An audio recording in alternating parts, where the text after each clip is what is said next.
So in today's class, we'll discuss about bending of composite beams. So, so in last class we did some examples on T section and a hollow tube, how to find the bending moment or stress at the top, stress at the bottom, or the stress profile along the cross section. We also found the radius of curvature if bending moment is given. Uh, so in today's class, suppose this is a beam. It is made up of a material with Young's modulus E. So this is, so you can imagine this beam to be a rectangular. Transverse cross section to be rectangular. So it has a width B and height H. So a positive bending moment is applied. So there will be a compression. It will sag, and the top fiber will be in compression and bottom fiber will be in tension. So you can sketch the strain profile. So at the top you will have the maximum compression strain, and at the bottom you will have the maximum tensile strain, and in between there is a linear variation, and at neutral axis there is no strain. So that epsilon x is minus y by rho. Rho is the radius of curvature of the deformed shape. So we can calculate the stresses sigma x. So we use the Hooke's law because the material is in the elastic region. We can apply sigma is equal to E epsilon. So here again, top fiber will have the maximum compressive stress, and the bottom fiber will have the maximum tensile stress. And in between there is a along the cross section there is a linear variation, and again at the neutral axis there is no stress. So now suppose if we have a beam, it is made up of two different materials. So the top portion is made up of a material with Young's modulus E1, and bottom portion is made of a material with Young's modulus E2.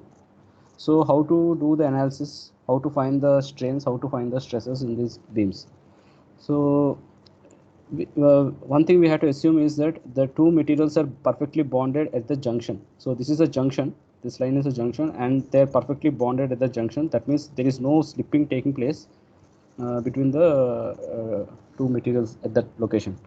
So again we apply a positive bending moment. So there will be compressive strain at the top and tensile strain at the bottom. So here the neutral axis will be little, it will not be at the junction, or it will not be at the centroid of the area. You have to, it will be somewhere not, somewhere different. And suppose we here in this problem will assume that Young's modulus of this bottom material E2 is exceeding the Young's modulus of the top material E1. Okay, so in that scenario, what will happen? So here, when you bend the when you bend this beam, there will be a curvature produced. That radius of curvature is rho, and the all the fibers in the longitudinal direction will now take the shape of a circular arc. So the strain profile will not change. Strain profile will be same. Only thing is the neutral axis location will shift. Instead of lying at the centroid of that area, it will be shifting because here the Young's modulus E2 is greater than E1, so the neutral axis might shift in the bottom. We don't know, but neutral axis certainly will not lie at that centroid. So let's assume that neutral axis is lying somewhere there, and the strain profile will be linear variation will be happening, and rho is the radius of curvature for this combined beam, for this composite beam. So epsilon x will be minus y by rho. So here, if you see, the top fiber is in compression. Junction, the strain at the junction means there is also compression at that location. And at neutral axis, there is zero strain, and at the top and the bottom fiber is in tension. So what will happen if we apply the Hooke's law?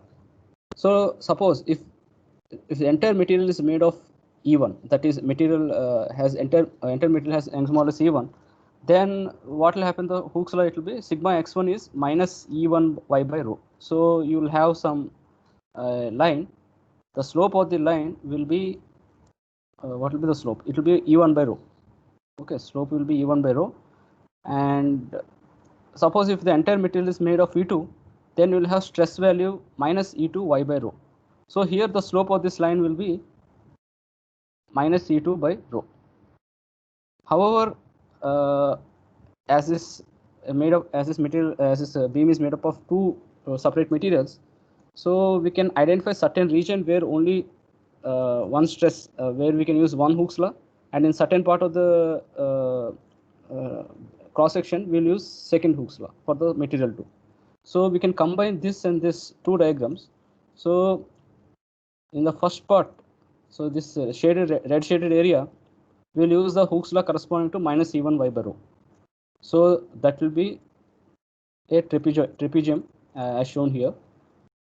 And after that, there is material 2. So the Hooke's law corresponding to that will be is indicated by this green arrow, green line, and that follows the Hooke's law corresponding to minus E2 y by rho. So that figure I'm sketching it in exaggerated way here. Yeah, here. So here, the top material, we can consider a small area element, and that area element, let's call it as dA1. So there is some force acting on that small elemental area. So that force we call it as dF1, and we can get the force value as sigma x1 times dA1. So sigma x1 is minus E1 y by rho dA1. And if you take a small area in the material 2, and let's call that area as dA2, the force acting on that small area is dF2, and we can get sigma x2 times dA2. So it will be minus E2 y by rho dA2. So if you see the stress profile, so in the material 1, it will, at the top fiber will be in compression, and it will the strain is linearly varying, so the stress also will vary linearly. It will decrease and reach certain value at the junction of the two materials. Then at the junction in material 2, the stress value is E2, so there will be a jump of from E1 to E2. Okay, and then from here onwards again, because there is a linear variation in strain, this stress value will reduce, and at neutral axis it will go to 0.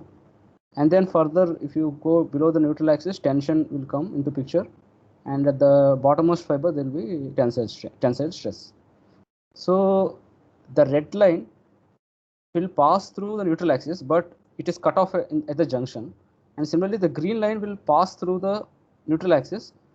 It will not extend further into the material 1.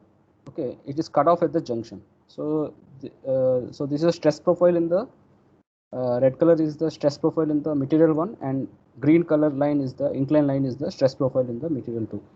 Now what we will do, we want to simplify our analysis. So if you want to calculate the force balance and find the neutral axis, this will be a little tricky to do. So you have to do integral sigma dA.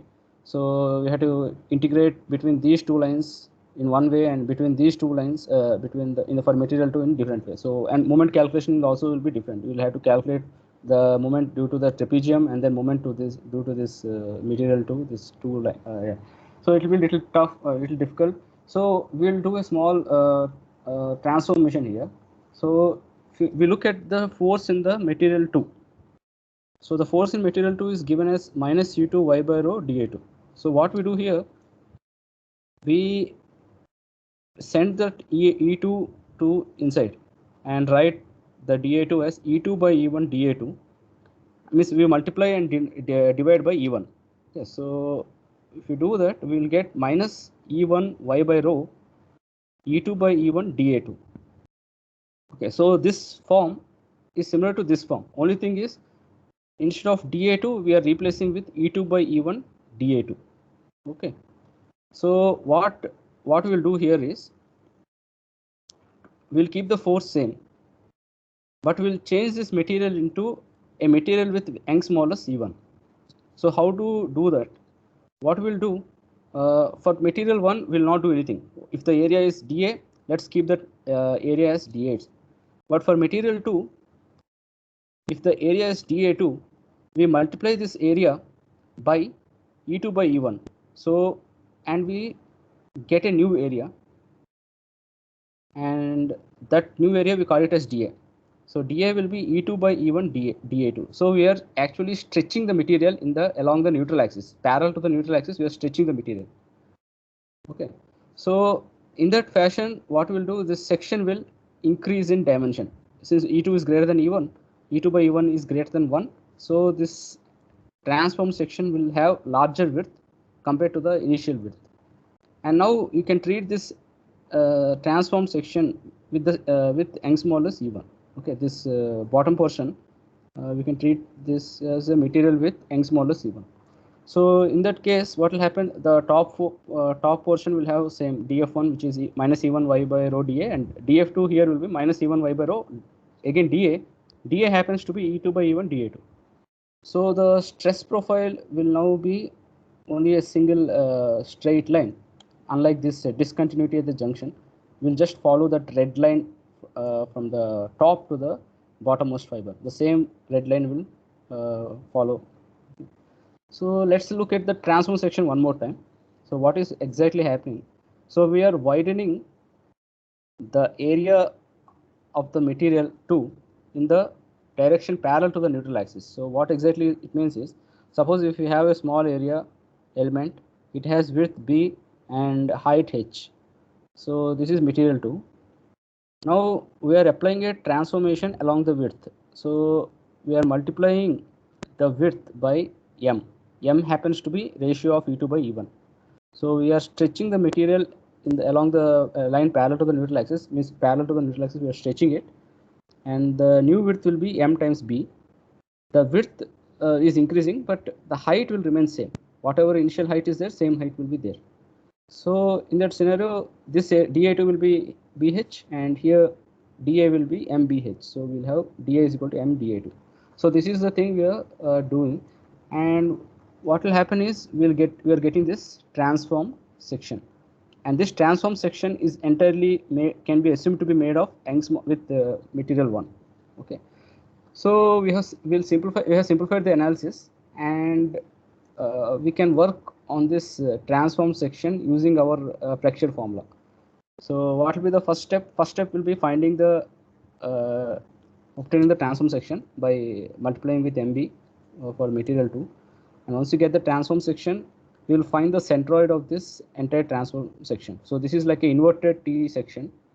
So we'll divide this into two areas. We'll find centroid 1, centroid 2, then apply y neutral axis is a1 x1 plus a2 x2 by a1 plus a2, and find the location of the neutral axis. So once you find the location of the neutral axis, we'll draw a horizontal line there, and about this neutral axis, we'll find the moment of inertia of this entire transformed area. So we'll calculate I neutral axis. So once we know the I neutral axis, we can then apply our bending formula, get the stress at the top fiber. So by applying minus my by I. Yeah. Yeah. Sir, why we change the breadth, sir? We can change length also. Okay, width why you are changing it. Okay, so see here, what is force? The force in the area element 2 minus C2 y by rho dA2, right? So yes, strain is changing with respect to y. Okay. Yes, sir. So if you stretch the material in the y direction, what will happen is that strain is not same in the y direction. It will keep varying. Yes, sir. Okay. So if you can, so this line, if you see here the strain profile, strain will vary along the y direction. So we just want to find a way to use the same material for the entire cross section. So we just at that particular location will stretch it in the x direction. Will increase the width. So that is what is happening. If you stretch it in the x direction, then the problem will be different. It will be a strain variation in the x direction. Y direction is it will be more difficult than normal. Okay, so anyway, we'll solve one problem. It'll concept will be very clear. Okay, so we found the I neutral axis. Once you find the I neutral axis, then you can apply your formula, bending moment formula. M is equal to a sigma at the top is equal to my by I, and sigma at the bottom will be minus mc2 by I or mc2 by I. But since that area is larger than the initial area, we have to multiply with m and get the stress in the material too. Okay, so this again, this concept is we can explain through this set of formulae. So we have initially df2 is minus c2 y by rho dA2, and now what will happen after transformation? We are having minus c1 y by rho dA. So the initial stress in the material 2 will be df2 by dA2. So it will be minus c2 y by rho. That is the initial. That is the stress in the material 2. But when you apply this transform section, you will get df2 by dA, which is minus c1 y by rho. So we have to multiply with. I made a mistake. Minus c1 y by rho, which is minus my by I. So if you want sigma x2, we will take the ratio of these two equations and the ratio of these two equations. So we will get E2 by E1 is equal to sigma x2 by my by I, and that my by I will send to the right. You will get this expression. Sigma x2 will be m times minus my by I. So let's make. I'll try to clear this concept with very simple example. So that simple example is here. So here, this is the transverse cross section of the beam. So it is made up of two materials. Rectangular, one material is brass. It is on the either side, indicated by the red color, and the other material is the steel. It is at the center. So the width of the cross of the brass material is 10 and height is 75. And here the width of the steel is 18 and height is again same 75. So here brass Young's modulus is 100 GPa, steel Young's modulus is 200 GPa.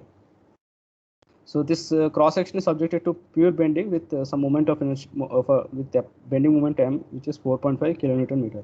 So we are asked to find what is the maximum stress in brass and steel. So from the if you see here, the maximum stress will the neutral axis will be lying at the center right here, because this material is uniformly distributed above the neutral axis. So the neutral axis will lie at the centroid of this cross section, and the maximum stresses will occur at the top and at the bottom, depending on whether moment. So it can be tension or compression, depending on whether m is positive or m is negative. So how to solve this problem? So first thing is, what we will do is we will convert the steel section into a brass section. So our material 1 will be brass, material 2 will be steel.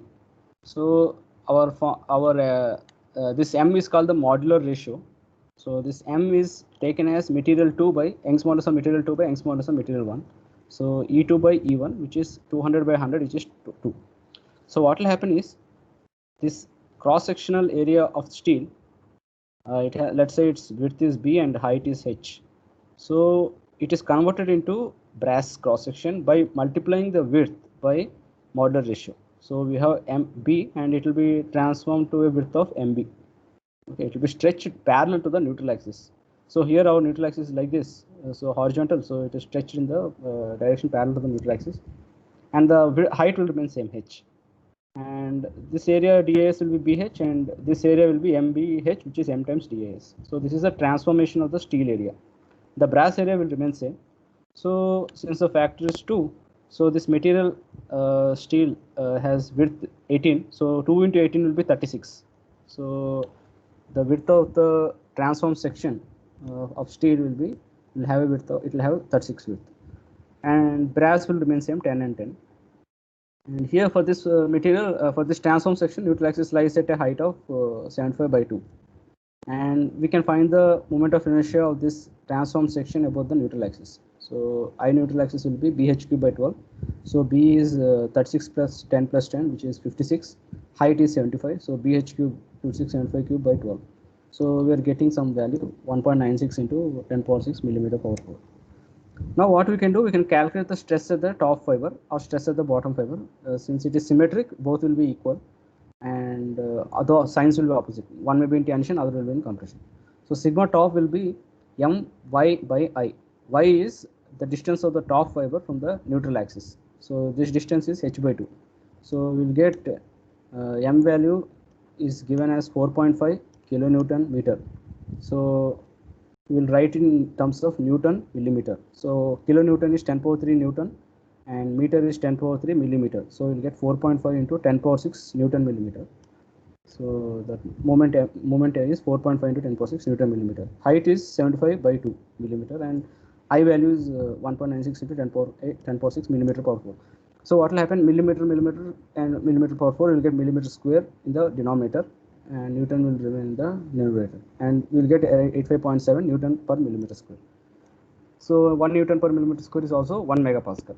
So if you sketch the stress profile for the brass cross section, means brass material, so the brass is here and brass is there, so the stress profile will look something like this.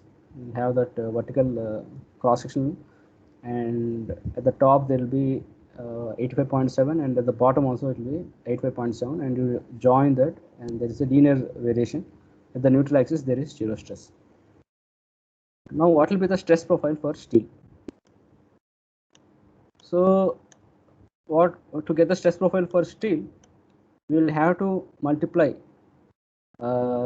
this stress value with m. Okay, so the stress will be m times my by I. So since m is twice the m is equal to e 2, so it will be 171.4, which is twice this stress, and the stress profile in the brass will be like this. So it will be highest at the top and the bottom, and in between there is a linear variation. So it is 171.4 and 171.4.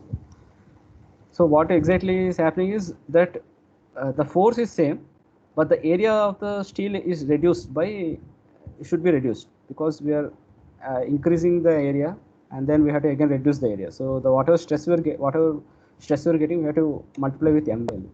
So we'll solve one more problem, and hopefully it will be more clear.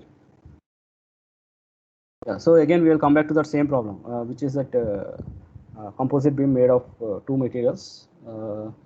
So the top material is first material is aluminum, second material is copper.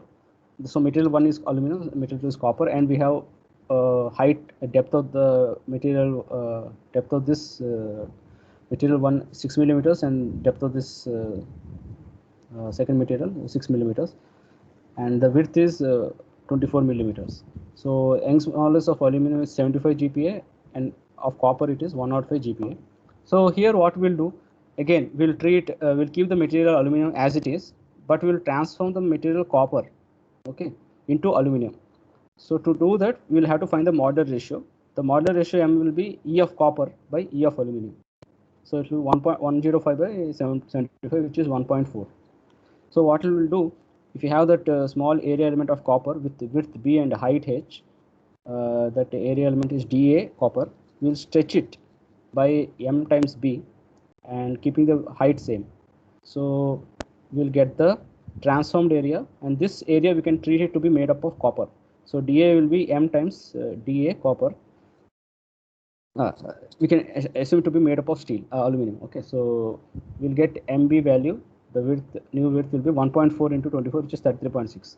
So this copper will be stretched to 33.6 units, and height will remain same, and we'll get the new transform section. Okay, so this transform section is entirely made up of material aluminum. So once we have found the transform section, what is the next step? We'll find the location of the neutral axis. So to find the location of the neutral axis, we have to find the location of the centroid. So how to find the centroid? So we'll find we'll divide this into two areas, area 1 and area 2. So area 1 will have centroid at G1, and area 2 will have centroid at G2. So what is G1 and what is the y coordinate of G1 and what is the y coordinate of G2? So how to do that? So y coordinate of G1 will be 6. This total length is 12, and the centroid will lie at 3 units from the from the top. So it will be 6 plus 3 9, or 9 minus 12 minus 3 9. Okay, so that will be the centroid of the area 1, and area of this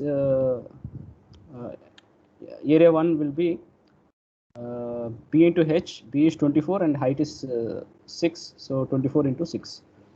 And similarly for material 2, the centroid will lie at half the height, which is 3, and area is 33.6 into 6. So we can apply our centroid formula. Y and neutral axis is equal to a1 y1 plus a2 y2 by a1 plus a2. So bh 24 into 6 into 9 plus bh for second area 33.6 into 6 into 3 by sum of the areas. We'll get the answer is 5.5. So the neutral axis is lying just below the junction.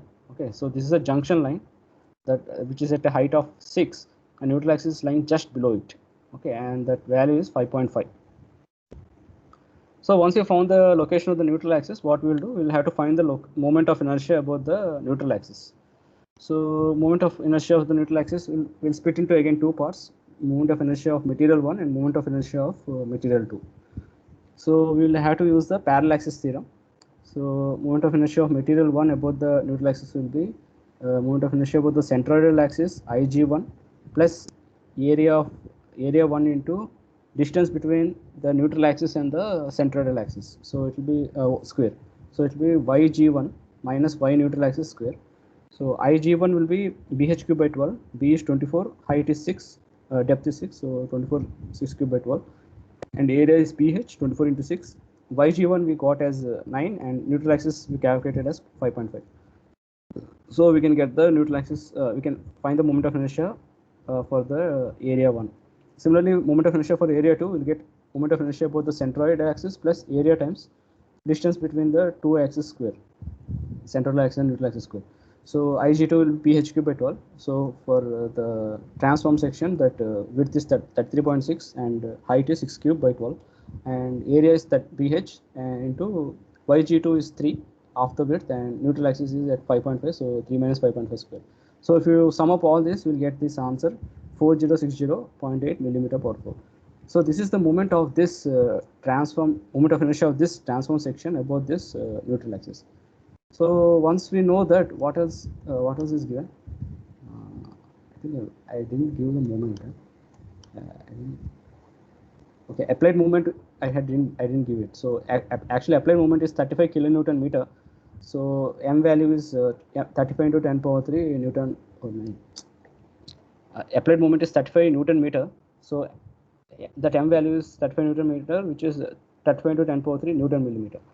So with this, once we know the I value, and once we have located the neutral axis location, we can find the distance of the top fiber from the neutral axis and distance of the bottom fiber from the neutral axis. So the distance here is C1.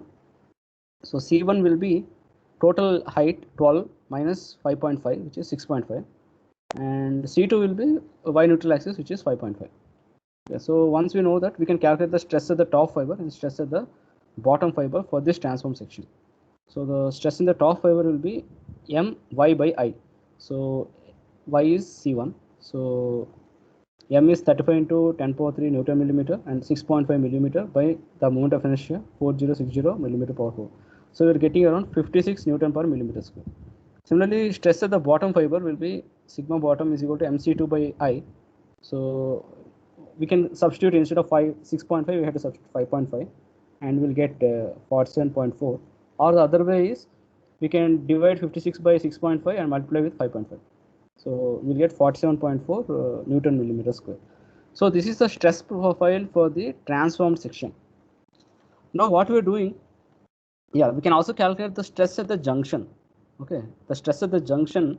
So what is the distance of the junction from the neutral axis? So the total width is 6 and neutral axis is 5.5. So the difference is 0.5. So the stress at the junction will be 56. So you can substitute, instead of 6.5, you can substitute 0.5. You will get 4.3 Newton per millimeter square. That is the stress at the junction. Or you can do this way, 56 by 6.5 into 0.5 using similar triangles, and you will get 4.3. Now this is the stress profile treating the entire material to be made up of aluminum, but it is not. It is the top part is made of aluminum and bottom part is made up of copper. So what will happen is, we are shrinking this area by m amount. Okay, so we are getting this copper material. So as a result, the stress profile will change. And how does it change? First thing, what will happen at the stress profile at the bottom, stress calculated at the bottom, bottommost fiber, we will have to multiply with m times sigma mb, sigma bottom. Okay, why? Because initial area is dA, and this area here will be dA by m. So the stress, the area is reduced, so the stress will increase by m times. Okay, area is reduced by m times, and the stress will increase by m units. So the stress at the bottom in the actual copper material will be m times sigma bottom. So 1.4 into 47.4, which is 66.4 megapascal. And aluminum will not change. Initially, it will have 56, which is same as what is calculated at the top, 56, and then it will keep reducing. At the junction, it will become 4.3, and that is what is calculated. However, if you just go to the copper at the junction, there again there is a shrinking in the area by m times. So the stress there will increase by m times. So 4.3 will have to multiply with 1.4 and will get 6.02. So at the junction in the copper there is a stress in the copper the stress will be 6.02, and then there is a linear decrease, and at neutral axis it will go to 0, and then as you go still further below the neutral axis there will be a increase in tensile there will be an increase in stress in the tensile zone, and will reach the value of 66.4 megapascal. So this is the actual stress profile for the aluminum and copper composite beam.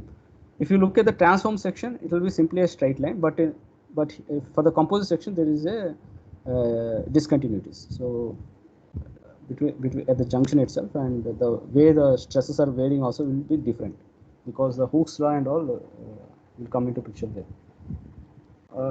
I think this is pretty much what is happening. So we are having a stress profile like this. We are transforming the section in this way, so the stress profile will change and we'll have that uniform straight line. We'll have that single slope line, and with that we calculate Young's modulus I. We calculate the I neutral axis, and then we calculate the stresses, and then we can again get back to here by simply multiplying for the material 2 with m. Whatever stress we get here, we multiply with m and get the stresses in material 2. Okay, so this is what we have for the transform section composite beam. Okay, so something we can discuss more. We can discuss something else, which is relevant to these to architecture people. I will come back after a small break.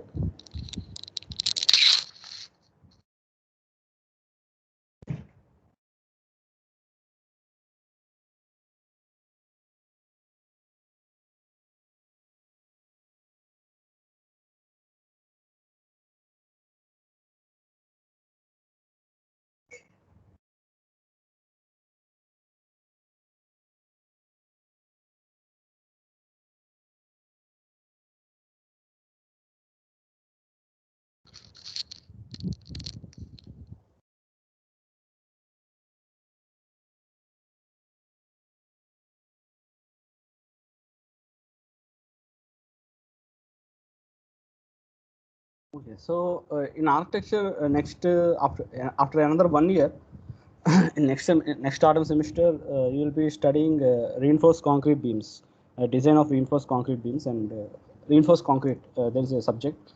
So in that subject, what will happen is you'll be studying. So reinforced concrete beams is a composite beam. So let me give some basics of that. So here, suppose we have this is a concrete beam, and it has width b and height h, and this is the properties of about concrete. We have to know. We can look at the Stetson curve for concrete here. So when the material concrete is loaded in tension, it will fail at a stress sigma naught t, and if it is loaded in compression, that is negative stress, it will have negative strain, and it will fail at a value of sigma naught c. So here sigma naught c, the compression compressive stress at failure is very much higher than the tensile stress failure. So sigma naught c is very high compared to the tensile stress which concrete can take.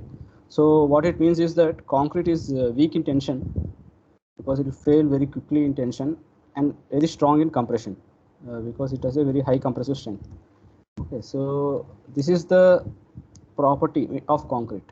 So suppose if you have a beam made of concrete, so when you apply bending moment, a positive bending moment, say the top fiber will go in compression and bottom fiber will be in tension. So since the compressive strength of concrete is very high, so the top fiber will not fail, but the bottom fiber will start failing very early. Yeah, so what should we do? And once it starts failing, cracks will start to appear. So to prevent that cracking failure of that concrete, what we do is we put some steel reinforcements in the compressive in the tensile region of concrete. Okay, so this will help in increasing the load carrying capacity of this concrete beam. So the analysis we can do in two ways. One is before cracking what will happen, and after cracking what will happen. So what we can do, we can calculate the stress at the bottommost fiber, and if it is less than sigma naught t, that means the material at the bottom has not cracked, and we can do that elastic analysis. But if the stress at the bottom exceeds sigma naught t, then the material has cracked and we have to do a different analysis. So let's look only at the case where sigma at the bottom is less than sigma naught t. So let's look at that analysis first. Maybe next analysis you will do in the next year after when you join in autumn, next autumn. So we'll do the analysis before cracking. That is when sigma at the bottom is less than the tensile failure of tensile strength of concrete. So what we'll do is to analyze this section, we'll see we see that it is made up of two materials. One is concrete and other is steel. So we can find the Young's modulus of concrete, Young's modulus of steel. Once we know that, then what we'll do, we'll transform this steel cross section into a concrete cross section. So that's what we are doing. So we have our modular ratio, which is ratio of modulus of steel by modulus of concrete, and our steel cross section is AS, and what we will do, will stretch the material by m units. So m times the new area will be MAS, and we can treat that material to be made up of concrete. So here we'll have to look at some small things. What we have is that rectangular cross section with those steel areas. So we are removing the steel and we are stretching it. So that new steel area is MAS. So when you remove that steel, there will be some voids coming into the voids or holes, which is because we have removed the steel, there will be some holes. So the area which is removed is AS. So the actual area of concrete will be now BH minus AS. So we can add up these two and we'll get something like this. So we have a rectangle, and the steel will have MAS, and since we are removing, we have to account for the holes, so we'll subtract minus AS. Okay, so we'll have this transform section, and this small two lines are there here, which are located, these small rectangular areas are located at a depth D. Okay, that is the depth at which steel is there, steel is present. So that this rectangular areas is minus, that area is m minus 1 AS. Why? Because we have to account for those holes which are removed, and so that minus A is coming there. So once you get this transform section, rest of the problem is very straightforward. What we'll do, we'll have to find the centroid of this transform section. Once we find the centroid, we can locate the neutral axis. And once we locate the neutral axis, we can find the moment of inertia of this transform section about the neutral axis. And after that, we can get the stress for the given bending moment. You can get the stress at the top, stress at the bottom, and stress in concrete at this location where steel is provided. And once you get the stress in stress in concrete at this location, we can find the stress in steel by simply multiplying that value with m. That is very straightforward, and you will learn all this in the, I think, next year. So I'll just summarize the steps. Just algebra I'll summarize, algebraic in the algebraic form. I'll not do any numerical. Okay, so what is the centroid of this transform section? So centroid of the rectangular area will lie at h by 2. So, and centroid of this transform steel area will lie at a distance of d by h, d minus h, h minus d. Okay, so a1 by 1 plus a2 y2 by a1 plus a2. So a1 is bh, and height is h by depth yg1 is h by 2. And m minus 1 is h minus d. Entama? Array, what is the background? Please unmute your please mute your microphones. Yes. Okay, so we can get a1 by 1 plus a2 by 2 by a1 plus a2, and I neutral axis will be bh cube by 12 plus bh into h by 2 minus y neutral axis, distance of this centroid from the neutral axis. So h by 2 minus y neutral axis square, and this area is m minus 1 as. It is at a distance of y neutral axis minus h minus d. Okay, so we'll get the I neutral axis, and we can calculate the distance of the top fiber from the neutral axis C1. So it will be h minus y neutral axis, and distance of the bottom fiber from the neutral axis, which is y neutral axis. So we'll get the sigma at the top, my by a. So y is C1, and the top fiber will be in compression, and bottom fiber mc2 by I. So again, bottom fiber will be in tension. Sigma on the concrete, the steel location. So what is y there? Y is y neutral axis minus h minus d. Okay, so y neutral axis minus y of t, which is h minus t, and we get top bottom that stress at that location will be in tension. And what is the stress in steel? We just multiply that whatever stress we calculated with m, and we get the stress in the steel. So yeah, this is what we have for the analysis of the reinforced concrete beams before cracking. But after cracking, I don't want to go into that. You'll again we'll study that next year. So the main concept is that concept of the transformed area. So once you transform that area and make that entire section to be made up of one single material. Sir, can you just scroll back at the bottom one? This one, huh? Here. Yes. So yes.